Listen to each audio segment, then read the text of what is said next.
I was very lucky to grow up in a Christian home. And I say lucky because, you know, everyone who's a Christian has the blessings of God, and I've been a Christian since I was really young.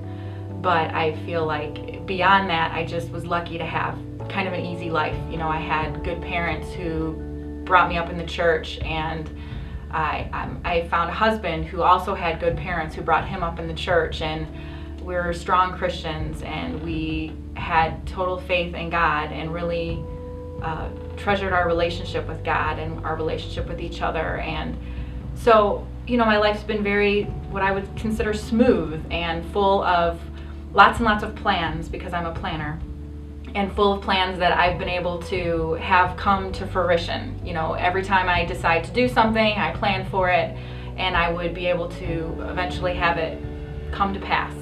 And a lot of that I know is God's hand on my life and just that overall blessing.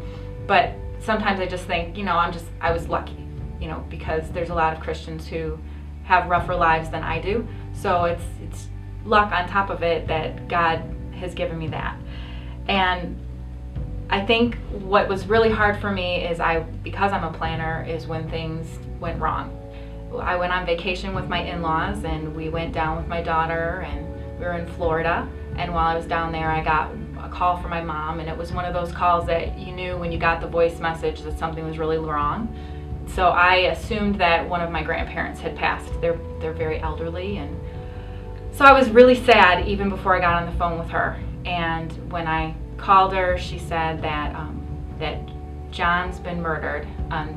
That's my sister's oldest son. He's only 18, and I couldn't believe really what she was saying. And it struck me just all the way to my core, and I hung up the phone, and I sobbed, and I fell on the floor, and my in-laws picked me up, and my husband wasn't there. He was out of state, and I just was so lost. And I really wanted sort of like a miraculous turnaround, you know, just to be able to get back in the game. But it's okay to let God work sort of through the nature of the healing process and the mourning process, and going through that mourning process to come out on the other side. But I guess my testimony, I would encourage people to give God time. A lot of times we want a miracle, we want to become sober overnight, or you want a relationship to be healed overnight, or you want to stop mourning something overnight. And it's okay to know that sometimes that takes time, and we don't always get sort of miraculous healing, but we get that journey with God kind of healing, where God comes alongside of you and you walk through it together, and He supports you and carries you through. And it's not a miracle, but it's still that miraculous relationship that you have with God that you can't have with anyone else, and God gets you through it.